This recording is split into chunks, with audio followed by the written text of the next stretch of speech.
చూస్తున్నప్పుడు వచ్చి విశాఖపట్నంలో ఎంతో శాంతియుతంగా ఉన్న మా ఉత్తరాంధ్ర ప్రాంతంలో మళ్ళీ ఇక్కడ వాళ్ళు ఫస్ట్ ఏం చంద్రబాబు ఏం చేద్దాం అనుకుంటారు మీరు? రాష్ట్రాన్ని రావణకాశ చేద్దామనే మీ ఉద్దేశం?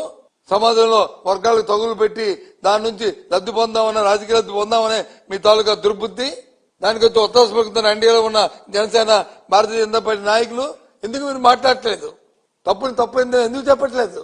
అధికారం మీదే కదా. ఒకవేళ తప్పు జరిగితే తప్పు తెలివి తీసుకోండి. ఎవరు వస్తున్నారు? న్యాయస్థానాలు ఉన్నాయి కదా, మీకు అలవాటే కదా. లేని కేసులు లేనివి ఉన్నవి ఆపాదిస్తూ పెట్టి మేము హింసించడమైంది చేయండి, న్యాయస్థానంలో తెలుసుకుంటాం. అంతేగాని ఏంటిది? మంచి అంబటి రాంబాబు గారు ఎప్పుడు మాట్లాడుతుంటారు, ఎప్పుడు అసభ్యంగా మాట్లాడలేదే, ఎప్పుడు లైన్ తప్పి మాట్లాడలేదే. ఆయన్ని అక్కడున్న ఎదురున్న వ్యక్తులు వచ్చి ఆయన తిడితే, ఆయన దుర్భాషాడితే ఆయనే మానవుడే కదా, ఆయన దాన్ని రియాక్ట్ అయ్యాడు. దాన్ని మళ్ళీ ఇంటికి వచ్చి పశ్చాత్తాపంగా దాన్ని అనకూడదు అని చెప్పి విత్డ్రా అయ్యాడు. 4-5 గంటలు ఏం రాత్రి 10:30 చేసిన పని నువ్వు సాయంత్రం 7 గంటలకు ఎందుకు చేయలేదు? ఒకరు ఎదురో ఏమైనా జరగకూడదు జరిగి ఏమైనా ఇబ్బంది పెడితే తిరిగి పైకి వచ్చి ఆ కేంద్రం మొత్తం అంటాడు చూస్తారు తడాక. ఏంటి చూస్తారు తడాక? ఇది ప్రజాస్వామ్య దేశం. ఇది నువ్వేదో నిన్న కాక మన అమెరికా నుంచి వచ్చుంటావు. నీకు డెమోక్రసీ గురించి కానీ చట్టాల గురించి కానీ తెలియకపోతే తెలుసుకో. భగవంతుడు నీకు అవకాశం ఇచ్చాడు, నీ ముఖ్యమంత్రి నీకు అవకాశం ఇచ్చాడు, కేంద్ర మంత్రిగా చేశాడు. అంతేగాని పౌరుషం మాటలు పనికిరావు. ఆ మాట చుట్టిపోవు. ఒక నోటు స్వల్ప మాట ఆడితే, ఒక పౌరుషం మాట ఆడితే ఆ మాట తాలూకా ప్రతిఫలం అనుభవిస్తారు. ఏంటి తెలియజేస్తారు? అర్థం అవట్లే. ఈ రాష్ట్రంలో ఎప్పుడు చూడలే ఈ తెలుగు రాష్ట్రాల్లో ఇలాంటి పరిణామాలు.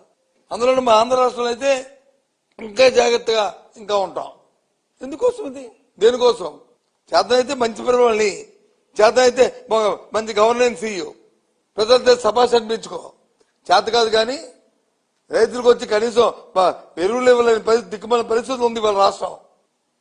ఆడవాళ్ళకి వచ్చి డోక్రా మహిళలకు వచ్చి 0 వడ్డీ ఇవ్వలేని దౌర్భాగ్య పరిస్థితి ఉంది రాష్ట్రం. సంపద సృష్టి అని చెప్పి నీ కుటుంబ సభ్యులకు వచ్చి వైజాగ్ లో 5,000 కోట్ల రూపాయల్ని మరి భూములు వచ్చి దాదాపు చేయడానికి గీతంలో చంద్రబాబు నాయుడు గారు ప్రయత్నం చేయట్లేదా? ఇది వాస్తవం కాదా? ఇది అబద్ధమా? చెప్పండి. ఇదేనా నో పరిణామపడి ఆందోళనతో మాట్లాడుతున్న మాటలు, బాధతో చెప్తున్న మాటలు ఇవన్నీ కూడా. ఎందుకంటే ఈ పరిస్థితులు ఉన్నాయి. అలాంటి పరిస్థితులు రాష్ట్రంలో జరగకూడదు. తప్పుని ఎవరు సమర్థించం. తప్పు అయితే తప్పే. తప్పుని చట్టపరంగా చర్య తీసుకుంటా. తప్పుని ఏం జరిగింది చట్టాన్ని చేతిలో తీసుకుంటావా? ఇలా పోతే ఎక్కడికి వెళ్ళిపోతుంది రాష్ట్రం? ఏం చేద్దాం అనుకుంటాను మీ ఉద్దేశంలో? టాటా తప్పులకి వచ్చి కుందరు బెదిరితే బెదరచేయటం కానీ వైసీపీ పార్టీ బెదరదు. చూస్తున్నాను ప్రజలందరూ కూడా వాస్తవాలు ఏంటో అందరూ కూడా దాన్ని పరిశీలిస్తున్నారు. కాలమే చెప్తారు దీనికి మీకు సమాధానం. పెట్రోల్ పంపులు ఇస్తారంటండి. పెట్రోల్ పంపులతో మరి జోగి రమేష్ గారి ఇంటి మీదకి వచ్చి ఇసిరి ఏం చేద్దాం ఇంట్లో ఉన్న అందరినీ మీరు అంటే సత్యదాన్ని ఇంట్లో పెట్టి చంపేద్దాం అనుకుంటున్నారా? ఇదేనా సంస్కారం? అందుకని మీకు అధికారం ఇచ్చింది. రామారావు గారి ఇంట్లో ఆడవాళ్ళ ఫ్యామిలీ కూతుర్లు ఆ భార్య అందరూ ఉంటే ఇంటి బయట వచ్చి 100 మంది వచ్చి వెళ్ళి వాళ్ళని వచ్చి చేద్దామని ఏంటిది? పోలీసు ఏం చేస్తుంది? ఆ 3 సోమాలు ఎందుకున్నాయి మీదేమైంది భుజం మీద? దేనికోసం? దయచేసి ఆలోచండి. రాజకీయాలకు నేనేం చెప్తాం, మేము అవసరాలకు ఏదైనా మాట్లాడతాం మేము. కానీ ఉద్యోగాలు మీ ధర్మం మీకుంది. ధర్మం కాపాడడానికి ప్రయత్నం చేస్తే ఒక మంచి పోలీసు వ్యవస్థని అనే పేరు ఉంటుంది. ఈ రాష్ట్రంలో ఉన్న పోలీసు వ్యవస్థ పేరు దయచేసి ఆ వ్యవస్థ పేరుని చెడగొట్టారు. ఇక్కడి నుంచేనే మీరు చట్టానికి అనుగుణంగా రాజ్యాంగ బద్దులుగా కార్యక్రమాలు చేయండి. ఈ జరిగిన సంఘటన పట్ల అటు చట్టపరంగా ఇటు జాతీయ స్థాయిలోనూ దీన్ని ఉద్యమం చేయాలని నిశ్చయించాం. రేపు మా అధ్యక్షుడితో మాట్లాడిన తర్వాత ఈ కార్యక్రమాన్ని మిమ్మల్ని ప్రకటిస్తాం. మేమెందుకని రెచ్చగొడతాము? దేనికి రెచ్చగొడతాం? బాంబులు ఇస్తామని మేము రెచ్చగొట్టాం, పెట్రోల్ బాంబులు ఇస్తామని మేము రెచ్చగొట్టాం. ఏంటి? దేనికి? పెట్రోల్ బాంబులు ఇస్తామని మేము రెచ్చగొట్టామా? లేదా ఫ్లెక్సీలు పెట్టమని చెప్పి మేము రెచ్చగొట్టామా?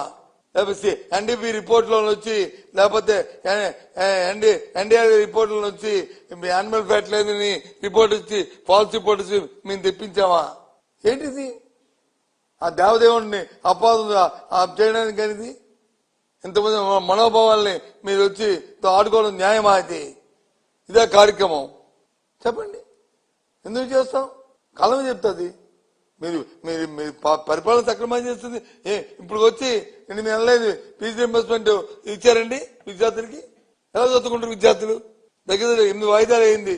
మీరు ఏది మన ఆరోగ్యశ్రీ ఇచ్చారండి? ఏ విధంగా పేదవాడు వచ్చి వైద్యం చేసుకుంటాడు? చెప్పండి. చిన్న చిన్న విషయాలను వచ్చి మీరు పెట్టగంట ప్రజలు వచ్చి పాప ఇబ్బంది పడుతుంటే 5,000 నోట్లోకి వెళ్ళడానికి పేదవాడు వచ్చి కష్టపడుతుంటే ఒక పక్క వచ్చి పరిపాలన గాలి కుదిసి ఇవాళ వచ్చి ఏంటిది? భగవంతుడితో నుంచి సెంటిమెంట్ తాడుకుని అందరం కూడా వెళ్ళి తెల ఉదయం ఇస్తే దేవుడికి దండం పెట్టుకుని వెంకటరామూర్తి గారిని ఒక దేవదైవంగా మన ఎలవేల్పుగా కోరుకుంటున్న వారి మీద అపచారం తీసుకొచ్చి తిరిగి పైపించి అంటారు దేవుడే చూస్తాడు. ఎస్, చంద్రబాబు నాయుడు చెప్పిన మాట కట్టుబడి ఉన్నాం. తప్పు చేసిన వాడు దేవుడు క్షమించడు. అది నువ్వా నేనా అని కాదు, ఎవరైనా సరే అనుభవిస్తావు. తప్పదు ఇది. ఆ దేవుడి మీద అనుభవిస్తారు. మీరు చెప్పిన మాట చెప్తున్నాను. ఎవరు తప్పు చేస్తే, ఏ పార్టీ తప్పు చేస్తే, ఏ నాయకుడు తప్పు చేస్తే ఆ దేవదేవుడి మీద వచ్చి అపాధులు తీసుకొస్తే వాళ్ళు అనుభవించక తప్పరు. నువ్వేమి పెద్ద అతిథులు కాదు, నేనేమి అతిథులు కాదు, ఎవరు అతిథులు కాదు. దానికి కట్టుబడి ఆ మాటకి ఏంటిది వచ్చినట్టుగా. అందుకే జరుగుతున్న 2 రోజులు జరిగిన పరిణామాలను తీవ్రంగా ఖండిస్తూ ఈ ఫ్యూచర్ లాంటివి జరగకూడదు రాష్ట్రాలను కోరుకుంటూ, మరో బీహార్గా అవ్వకూడదని మరి ఆ భగవంతుని కోరుకుంటూ, మంచి పరిపాలన ఇవ్వడానికి ఆ భగవంతుడు ఆ బుద్ధి ఇవ్వాలని కోరుకుంటూ దీని మీద కార్యాచరణ రూపొందిస్తున్నాం అని తెలియజేస్తున్నాం. నేనదే కదా చెప్తున్నాను. అది రిపోర్ట్ తప్పని రిపోర్ట్ బహిర్గతం చేసి మనం తప్పే ఉంది. ఏదైతే కోర్టులో వచ్చి సిబిఐ సిట్ పెట్టిందో అది రిపోర్ట్ ని పెట్టి మనం జనం చూసి చదువుతారు. కోర్టుకి ఇచ్చారు కదా. మరి రిపోర్ట్ తప్పు లేకపోతే రిపోర్ట్ ని మీరు అంగీకరించకపోతే ఈవోని ఎందుకు ట్రాన్స్ఫర్ చేశారు? ఈవోని ట్రాన్స్ఫర్ చేశారు కదా అంటే అర్థం ఏంటి? ఎన్డీపీ రిపోర్ట్లో వచ్చి ఆ కొవ్వు లేదని వాళ్ళు ఇస్తూ ఆ రోజు వచ్చి ఇవి చేసిన ఆ రోజు ఎవరు ఆఫీసులు? మరి ఆఫీసులు రెండోసారి ఎందుకు వేస్తావు?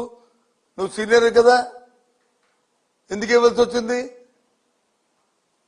ఉద్యోగం? ఇప్పుడు మేమంటే నువ్వు వేసే ఉద్యోగం ఏంటిది? నీ లోపాలు నేను అనట్లేదు. ఎవరన్నారు? అధికార పార్టీ అన్నారంటే అంటే అది అది అది ఇచ్చిన రిపోర్టు, వాళ్ళు ఇచ్చిన రిపోర్ట్ని సరే ఇంక మరి ఇంక ఇబ్బంది ఉండదు. ఏంటి మేము ట్యాప్ ఏంటండి? మేము ట్యాప్ చేయడం ఇంకేంటండి? అదే అందంగా ఉన్నాయి మీ ఇదేంటండి? ఏంటండి మేము ట్యాప్ చేయడానికి? దేనికి ట్యాప్? ఏం ట్యాప్ అనే మాట ఏంటి? ఆ పదంకి అర్థం ఏంటి? ట్యాప్ ఏంటి అంటే అమాయకులేనా? లేకపోతే అందగతిలాగా ఉండి మంచి వాళ్ళ భర్త నాట్యం ఎక్కువ చేస్తారు కాబట్టి వాళ్ళ ఏంటి ట్యాప్? అడిగితే ఏంటి మీరు అడుగుతున్న కూర్చొని నాకేం అర్థం అవ్వలే. సరే, శాంతి భద్రత విషయంలో గొడవ సృష్టించడానికి ఫ్లెక్సీ ఎవరు కట్టారు? ఫ్లెక్సీలో పేరుండాలా? లేదు. మా నాయకుడిని మమ్మల్ని అవమానపరిచే రీతిలో ఫ్లెక్సీ ఉంది. పోలీసు ఏం చేయాలా? దీనివల్ల శాంతి భద్రతకి ఇబ్బంది వస్తుంది, ఆపాలా? ఆపలేదు. సరే వచ్చింది. ఆ తర్వాత ఎవరితో అయింది గొడవ? మేము గొడవ సృష్టించాం. ఇవాళ వైజాగ్లో కట్టారు, మేమే కట్టాం. మేము వైజాగ్లో అంత శాంతియుతంగా ఉంటున్న ఆ ప్రదేశంలో పెట్టాం. చెప్పండి, ఈ ధర్మా చెప్పండి. మేము పత్తైన మనుషులం కాబట్టి, మేము చట్టబద్ధంగా ఉన్న చట్టాన్ని గౌరవించే వ్యక్తులం కాబట్టి మా నాయకులకు వచ్చి పోలీస్ కంప్లైంట్ ఇచ్చి ప్రెస్ మీట్ పెట్టి చెప్పండి అది తప్పది, చేతగా ప్రభుత్వం చేతనైతే మేము చట్టబద్ధంగా తీసుకుని తప్ప ఇలాంటివి పెట్టి అల్లకల్లం సృష్టించుకుని నష్టం కలిగిస్తుందని చెప్పమని చెప్పారు. లేదు కానీ